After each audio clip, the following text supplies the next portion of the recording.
আহলুস সুন্নাহ ওয়াল জামাতের সমস্ত ইমামরা আউলিয়ারা আল্লাহর পেয়ারা হয়েছে, আল্লাহর কাছের মানুষ হয়েছে, আল্লাহর কাছের বান্দাবান্দি হয়েছে দুরূদ শরীফের আমল বেশি বেশি করার কারণে। দেখবেন আমাদের সুন্নি জামাতের মাহফিলগুলিতে দুরূদ শরীফের আমল বেশি হয়, একটু পরে পরে দুরূদ শরীফ হয়, একটু পরে পরে দুরূদ শরীফ হয়। এই দুরূদের আমল যে যত বেশি করবে গো, হাশরের ময়দানে সে তত বেশি আল্লাহর রসুলের কাছাকাছি থাকবে। একটা দুরূদ শরীফ আপনাদেরকে বলে যাই, এই দুরূদ শরীফ আমার দয়াল নবীজি শিক্ষা দিয়েছেন।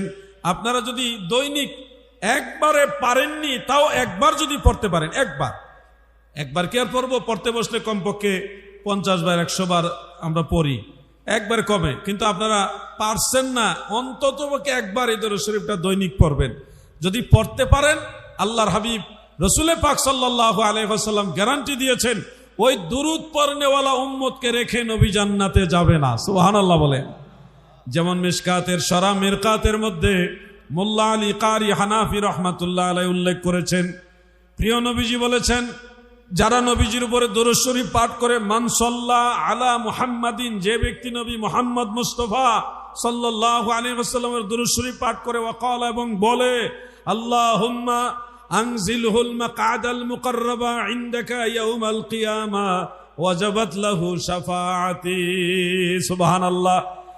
আল্লাহর হাবিব নবী সরকারে দু জাহান রাহমাতুল লিল আলামিন আমার দয়াল নবী বলেন, যে ব্যক্তি এই দুরূদ শরীফ বলবে, আল্লাহুম্মা আনজিলহুল মাকআদাল মুকাররাবা ইনদাকা ইয়াউমাল কিয়ামা, এই দুরূদ যারা পাঠ করবে তাদের জন্য শাফাআত করা রাসূল পাকের জন্য ওয়াজিব হয়ে যায়।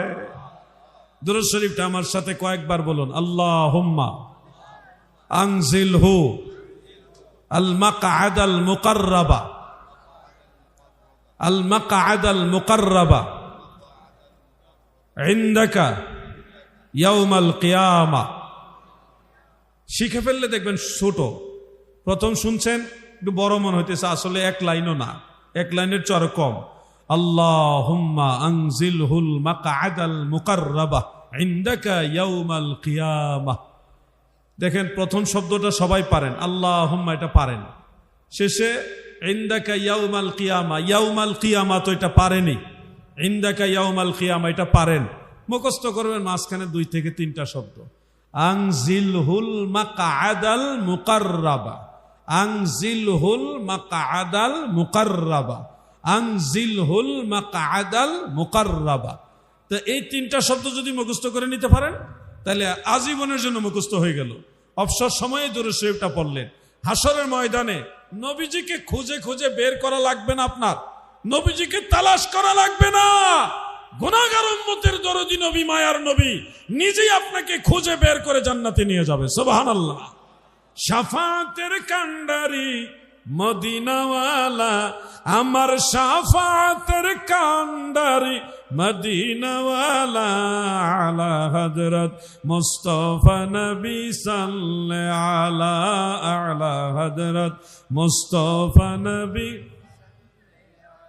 কেহ বলে নবী গোলাপের ফুল, কেহ বলে নবী নূরের পুতুল, নয় সে গোলাপ নয় সে পুতুল নূর আল্লাহর, আহা নয় সে গোলাপ নয় সে পুতুল নূর আল্লাহর, আলা হযরত মুস্তাফা নবী সাল্লাল্লাহু আলা, আলা হযরত মুস্তাফা নবী। আমরা নবীর পাগল, নবী প্রেমিক সুন্নি মুসলমান। আমরা যেখানে যাব আমার নবীর মহব্বতের লোক থাকবে। নবীর মহব্বতের মানুষগুলি এখানে এসে বসে গেছে, দুরূদ শরীফ পড়তেছে, বারবার ঠোঁট নাড়ায় নাড়ায় চেষ্টা করতেছে নবীর দুরূদ শরীফটা নিয়ে শিখা যায়। এটা শিখতে পারলে আমার নবীর সাথে সম্পর্ক হবে, আমার নবীজির সাথে জান্নাতে যাওয়া যাবে। হৃদয়ের মধ্যে এই আশা, ঠিক না? এই আশাটা কিন্তু অনেক বড়। আজকে আমি কক্সবাজার গিয়েছিলাম, এই মাহফিল উপলক্ষে একটু সময় পেয়েছিলাম। মাওলানা আশিকুজ্জামান, আমাদের আজাদ ভাই, নাইম, তারাও একটু আশা করছে যে আমরা একটু সাগর পাড়ে যাই, দেখে আসি।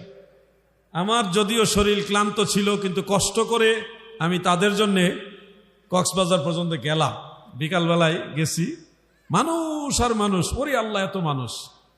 চুপচাপ গিয়ে ওই যে কি হেলান দেয় না, কি বলে এটাকে, চেয়ারের মধ্যে একটু হেলান দিলাম, একজনে ভাড়া দিল। তো আরেকজন আইসা আমার চিনে ফেলছে, তো উনি আইসা আবার আমার একটু ওই কি বাদাম খাওয়াইতে চাইলো, বাদাম না পরে বুট কিনে দিল, সবাই মিলে খাইলাম। সবাই মোটামুটি কয়েকজন জড়ো হইল। এর মাঝে একজন লোক আসলো, ওনার বাড়ি হলো ময়মনসিং, কিন্তু উনি কিশোরগঞ্জের একটা বড় মাদ্রাসা থেকে, কওমি মাদ্রাসা থেকে ফারেক, উনি নিজ আলেম, শিক্ষকদের একটা গ্রুপ ওনারা ট্যুরে আসছে। ওই শিক্ষক আমারে দেখা আস্তে আস্তে এসে সালাম দিছে, ভয়ে ভয়ে মানে একটা ইতস্তবোধ করে করে সালাম দিছে। আমি সালামের জবাব দিয়া মুসাফা করলাম, ভালো মন্দ জিজ্ঞেলাম কোত্থেকে আসছেন, কি আসো বিষয় ইত্যাদি সৌজন্যমূলক যেটা আচরণটা হইলো। হওয়ার পরে বলতেছে, হুজুর আমি কিন্তু অমুক মাদ্রাসার ছাত্র, অমুক জায়গা থেকে ফারেক। তা আমি বললাম অসুবিধা কি, আপনি তার অমুসলিম না, আপনি তো মুসলমান। বলেন কি, আমি আপনার ফলোয়ার্স, আমি আপনার আলোচনা শুনি এবং আপনার আলোচনা এমন ভাবে শুনি যে আপনাকে ফলো করি। তাই আমি বললাম, আমাকে কিভাবে ফলো করেন, আপনার অমুক মাদ্রাসার ছাত্র। অসুবিধা নাই, ওই মাদ্রাসার ছাত্র হইলো আপনাকে আমি ফলো করি। এবং তিনি এইভাবে বললেন, ওয়াল্লাহ বললেই যে আল্লাহর ওলি তা না, বহুত ভেজালও আছে। কি কথা ঠিক কিনা? আলিয়া মাদ্রাসাত পড়ে, নামাজ পড়ে না এমন লোকও আছে। সব জায়গায় কম বেশি ঝামেলা আছে। আমরা মাদ্রাসাকে দোষ দিব না, মাদ্রাসা হলো ফুলের মতো, ওখান থেকে মধু আহরণ করে নিবেন, সঠিক জ্ঞান অন্বেষণ করে নিবেন। যে কোনো আলেমকে সম্মান করি আমি, আলেমদের সাথে আলেমদের একটা ভালো সম্পর্ক থাকা উচিত, এতে দূরত্ব কমে যাবে। আমি যখন কুড়িগ্রামে গিয়েছিলাম, কওমি অঙ্গনের আলেমদের সাথে আমার একটা মুজাকারা হয়েছিল। সেক্ষেত্রে মিলাদ, কিয়াম, নূর বিভিন্ন বিষয় নিয়ে আমাকে প্রশ্নও করেছিল। আমি যখন বিভিন্ন আইম্মায়ে আহলে সুন্নাতের রেফারেন্স, বিভিন্ন কিতাবের হাওলা সহকারে ওনাদের বিষয়টা সংক্ষিপ্ত সময় তুলে ধরলাম, তারা তো মুহাক্কিক আলেম, বড় বড় আলেম, কিন্তু ওনারা বিষয়টা বুঝতে পারছেন এবং বাড়াবাড়িতে যাননি, খুবই ভদ্র আচরণ করেছেন। এবং এক পর্যায়ে বলছেন, কেউ যদি মুস্তাহাব মুস্তাহসান হিসেবে মিলাদ পড়ে, এটা কোনো অসুবিধা নাই, করতে পারে। আর ফরজ মনে করলে, ওয়াজিব মনে করলে, লাজেম মনে করলে এটা বিদাত হবে। তা আমরা তো মিলাদ কিয়াম করি, কিন্তু ফরজ বলি না, ফরজ বলি না কি ভাই, এটা আমরা মুস্তাহাব বলি, নবীর মহব্বতের সাথে জড়িত। আর আমরা সুন্নি সবসময় নবীজির সাথে যেটা জড়িত এটা বেশি পছন্দ করি। ওই যে ওলিউল্লাহ আশিকি সাহেব গজল গাইতাম নি,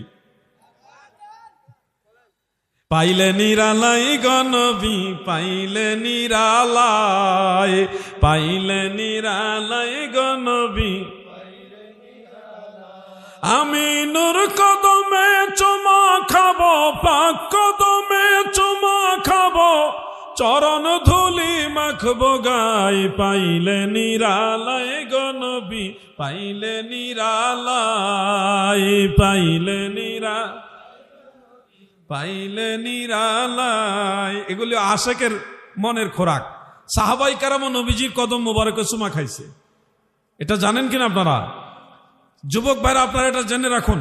বিশেষ করে সবুজবাগ, শিকড়, এই যুব সমাজের এই সংগঠনের ভাইদেরকে আমি বলবো, আপনারা এটা জেনে রাখুন।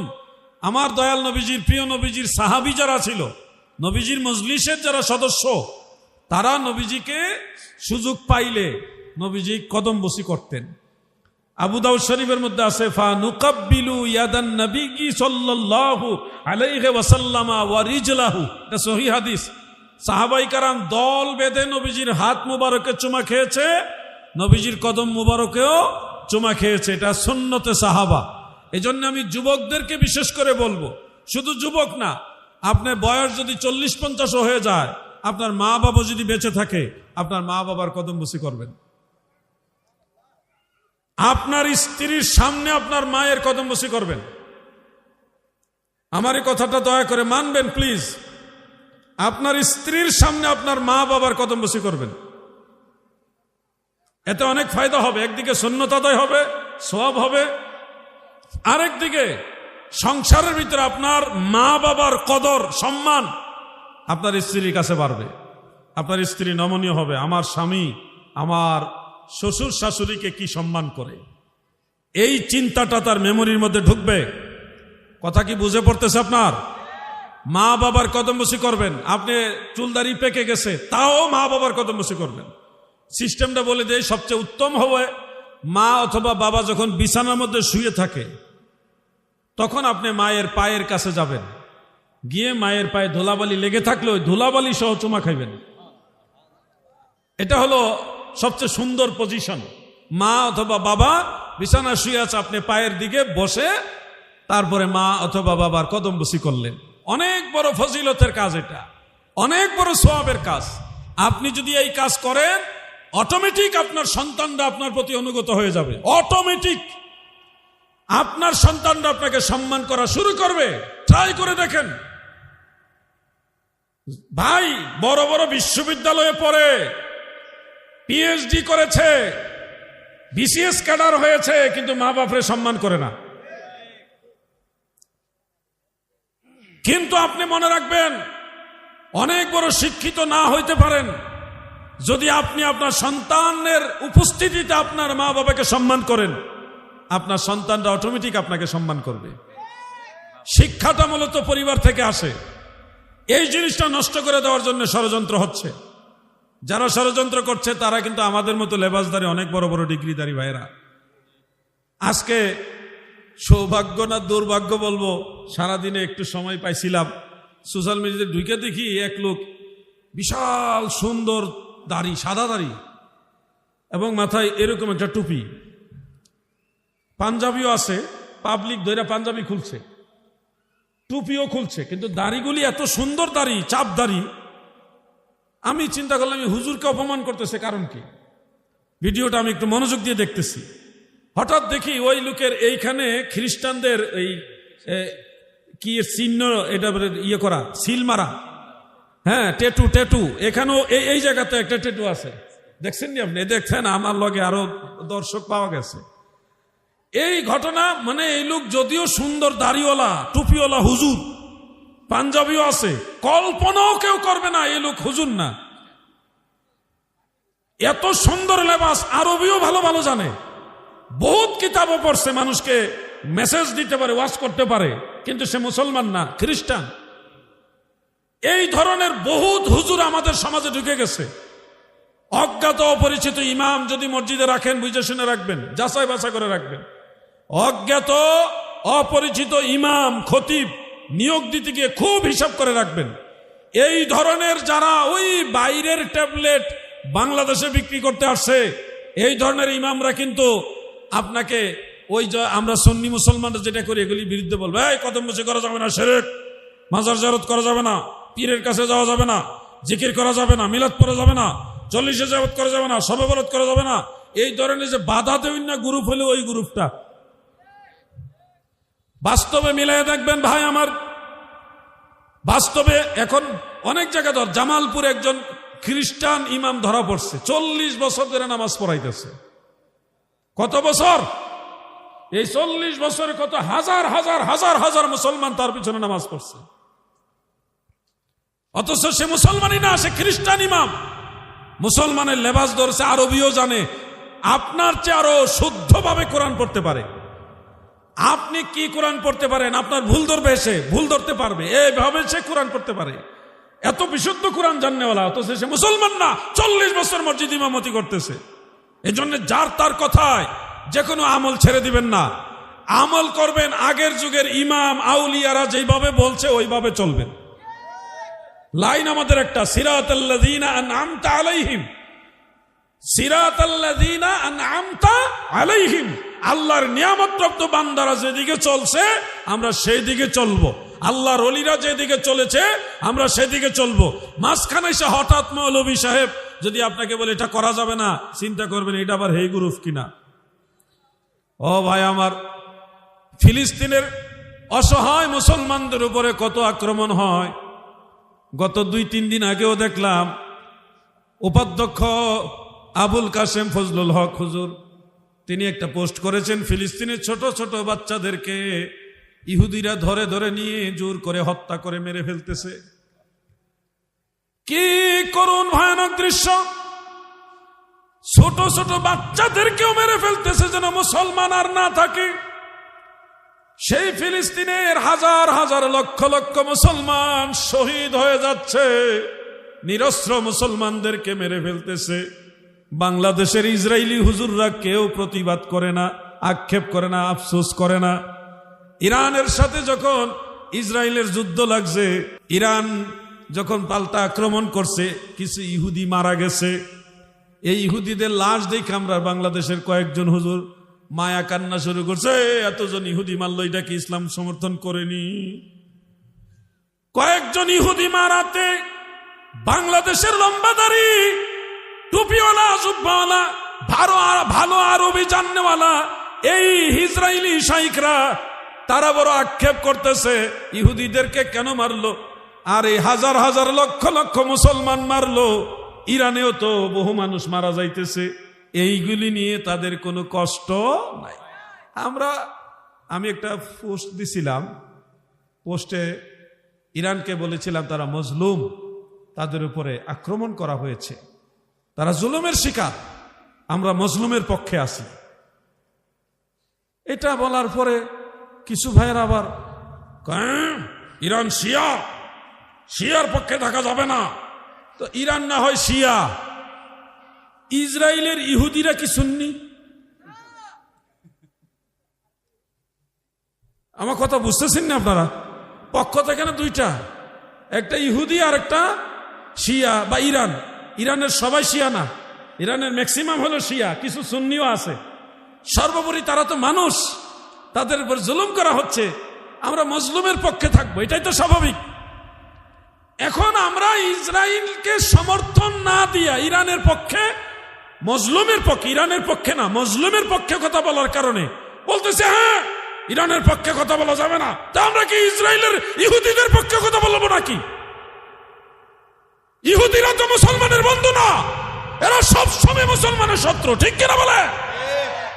আমি নিজে ইসরায়েল পার হয়ে ফিলিস্তিন গিয়ে আসছি, 2 বার গেছি আমি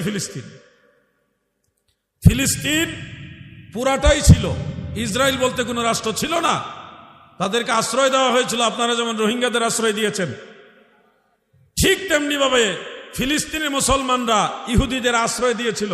এটা আপনারা যারা শিক্ষিত সবাই জানেন। কিন্তু তারা ধীরে ধীরে, হ্যাঁ এটা পুরান ইতিহাস আছে, কি সর্বশেষ দ্বিতীয়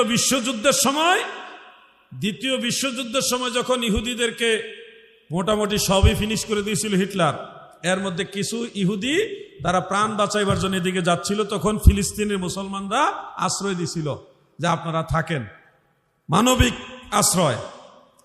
এই আশ্রয় পাইয়া তারা একটু একটু একটু করে পুরা ফিলিস্তিনের ম্যাক্সিমাম জায়গা তারা এখন দখল করে ফেলছে। জানেন কি বড় বড় ওয়াল করছে, আপনারা তো মিডিয়াতে দেখেন, আমি এই 2 চোখে দেখে আসছি। ফিলিস্তিন এখন ছোট্ট একটা এরিয়া, এই এরিয়াটা সফর করেছি। মসজিদুল আকসা, ইব্রাহিম আলাইহিস সালামের বাড়ি, কেনান, সেই জায়গাগুলিতে আমি দেখে আসছি, ঘুরে আসছি। হযরত ইউসুফ আলাইহিস সালামের মাজারের এখানে গেছি। মুসা আলাইহিস সালাম যে পাহাড়ের উপরে উঠে 1-1.5 মিনিট বুঝতে পারছি, আমি এগুলি দেখে আসছি। আপনাদেরকে অনুরোধ করছি, ফিলিস্তিন যেতে হলে ইসরায়েলের উপর দিয়ে ছাড়া বিকল্প কোনো রাস্তা নাই। আমরা যদি হজ করতে যাই, হজে যেতে হলে আমাদের জলভাগে, স্থলভাগে, আকাশপথে যেদিকে যাই ইন্ডিয়ার উপর দিয়ে যাওয়া লাগবে না? কি যাওয়া লাগবে না? ঠিক তেমনি ভাবে মসজিদুল আকসা যেতে হলেও ইসরায়েলের বর্ডার পার হওয়া ছাড়া আমাদের কোনো বিকল্প রাস্তা নাই। যার হাতে দিছি কমপক্ষে $100 করে দিয়ে আসছি। আমাদের তো অনেক বেশি নাই, অল্প যতটুকু ছিল প্রকাশ্যে দেওয়া নিষেধ, ফিলিস্তিনের অসহায় মুসলমানদের হাতে কিছু দিয়ে আসছি। এতে কি আপনারা কি মনক্ষুণ্ণ হয়েছেন, বেজার হয়েছেন?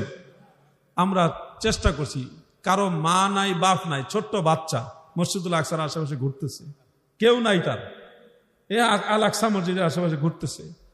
তারে আমরা সালাম গালাম দিয়ে জিজ্ঞাসা করছি, তুমি কোথেকে আসছো, বাড়ি কোথায়, ইতিহাস বলল। যতটুকু পারছি তার চোখের পানির সাথে আমাদের চোখের পানির একটা সম্পর্ক করছি, মনের সাথে বুকের সাথে জড়ায় ধরছি, আদর করছি, দোয়া করছি। তার হাতেও কিছু খাবারের খরচের টাকা পয়সা দিয়ে আসছি, দোয়া করে আসছি। এই মানুষগুলোকে আপনারা দোয়া করবেন, তাদের কাছে গিয়ে সাহায্য করার তৌফিক আমাদের নাই, সুযোগ নাই, কিন্তু দূর থেকে তাদের জন্য দোয়া করার মতো সুযোগ আমাদের আছে। আছে কিনা ভাই?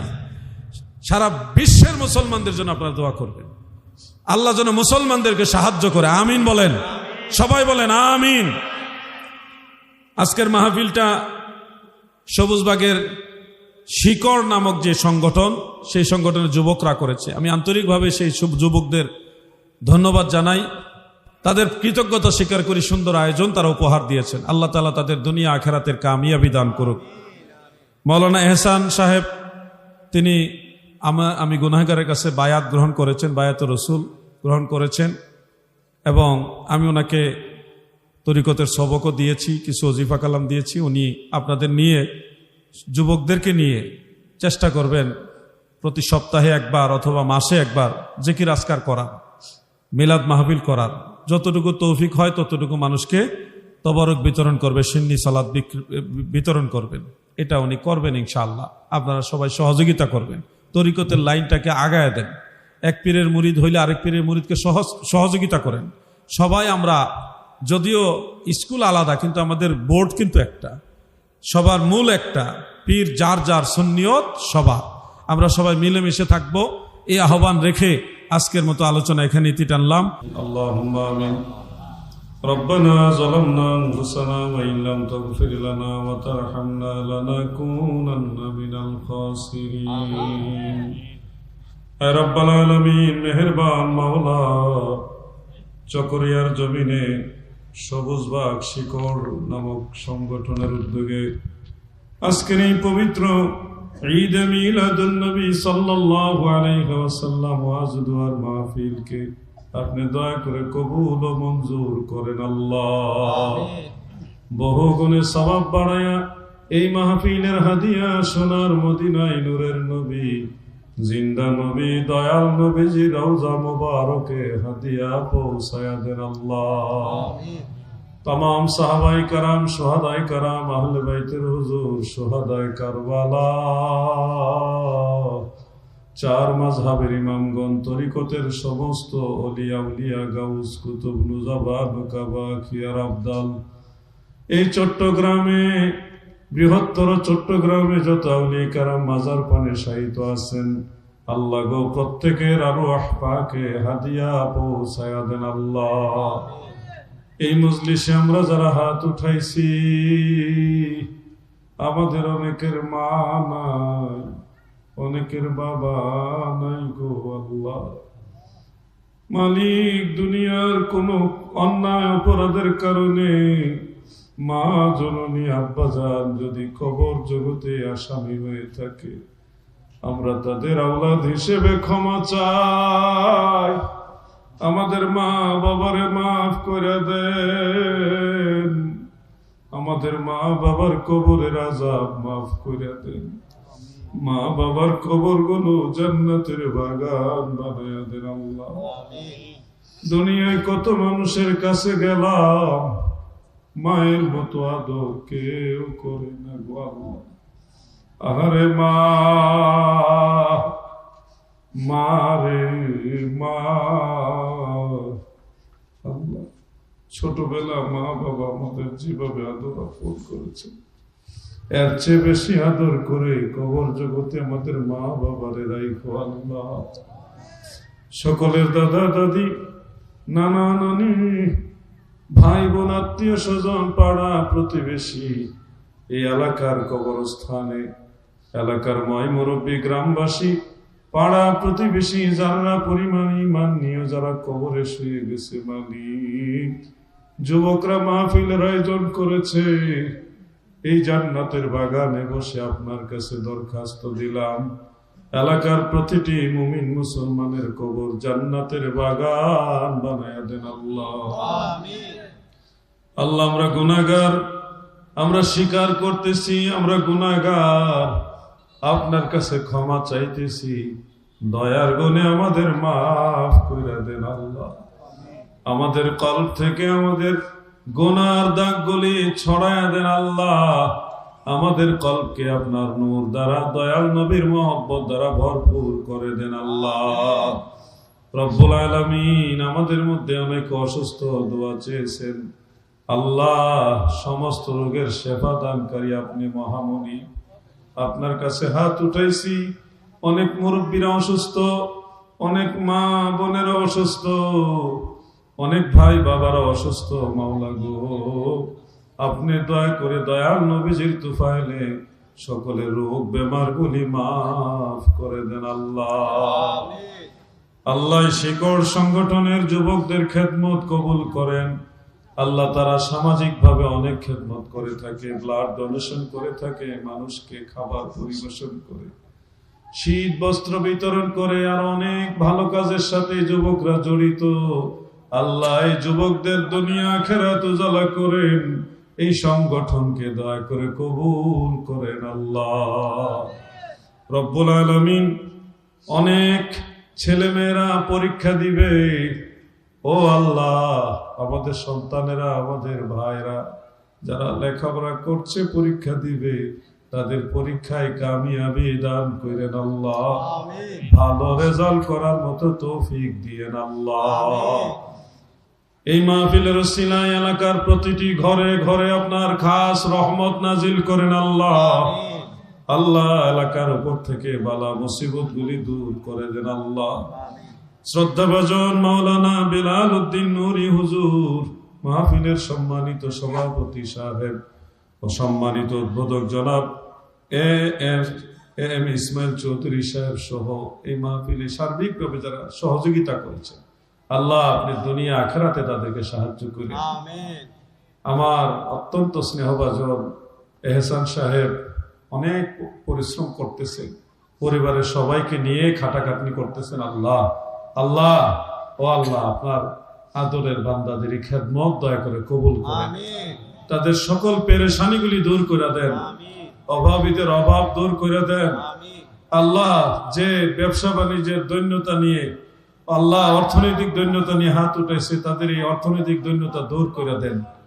যে যে ঘাটে আটকা পড়ে গেছে আপনি উদ্ধার করে দেন। আল্লাহ, আপনার রহমত এবং মাগফিরাতের চাদর দিয়ে আমাদের ঢাকা রাখেন। দুনিয়া ও আখিরাতের সমস্ত বালা মুসিবত আমাদের দূর করে দেন। রব্বুল আলামিন, দেশের বিভিন্ন অঞ্চলে ঘুরি চলার পথে সমস্ত বালা মুসিবত গুলি দূর করে আপনার রহমতের চাদর দিয়ে আমাদের হেফাজত করে। আল্লাহ, এলাকার সুন্নি আলেমরা, বিভিন্ন তরিকতপন্থী ভাইরা বাবারা এসছেন, আল্লাহ তাদের সবাইকে আপনার হাওলা করে দিলাম। আল্লাহ গো, তাদের সবাইকে আপনার দয়া আর নজরে রাখেন আল্লাহ। এলাকার প্রত্যেকটি ঘরে ঘরে আপনার খাস রহমত ও বরকত দান করেন। প্রতি বছর অতীব ধুমধামে, অতীব মহব্বতের সাথে এই মাহফিল আয়োজন করার তৌফিক দিয়েন আল্লাহ। এই শিকড়ের সকল যুবকদেরকে কবুল করেন আল্লাহ। আল্লাহ, এই যুবকদের ভবিষ্যৎ জীবন উজালা করে দেন আল্লাহ। সুবহান রাব্বিকা রাব্বিল ইজ্জাতি আম্মা ইয়াসিফুন ওয়া সালামুন আলাল মুরসালিন। আল্লাহ, খাস করে যেদিন এই দুনিয়া ছেড়ে আমরা কবর দেশে রওনা দেব, সেই অন্তিম সময়ে বিদায় বেলায় জীবনে একবারের জন্য হইল নবীজির নূরানি চেহারা মুবারক দেখায়েন আল্লাহ। কত কাফের মুনাফিক মুশরিকেরা নবীজিকে দেখেছে, উম্মত হওয়ার পরেও নবী দেখছি না গো আল্লাহ। মদিনা শরীফ দেখার মনে চায়, বহুদূর আমাদের বাড়ি, মদিনা শরীফ যেতে পারি না। মাওলা গো, আমরা যদি মদিনা শরীফ যাইতে চাই, পাসপোর্ট ভিসা লাগবে, কত প্রসেসিং টাকা পয়সা লাগবে। আল্লাহ, আপনার নবী আপনার বন্ধু যদি এই গরিবের ঘরে আসে, আমার নবীর কিচ্ছু লাগবে না। মালিক, আপনার হাবিবকে বললেন বাংলাদেশের কক্সবাজারের চকরিয়ায় এই গরিব উম্মতের ঘরে একদিন নিশি রজনীতে স্বপ্নে যোগে দেখা দিয়া যেন কলিজারা ঘুম নিবায়া যায়। নবীজিকে না দেখায়া আজরাইল পাঠাইও না। কবরে গেলে যেন নবী চিনতে পারি, হাসরে যেন নবীজির কাছে থাকতে পারি। জান্নাতেও নবীজির কদম মোবারকের কিনারে আমাদের কবুল করেন আল্লাহ। وسلام على المرسلين والحمد لله رب العالمين آمين آمين ثم آمين بحق لا إله إلا الله محمد رسول الله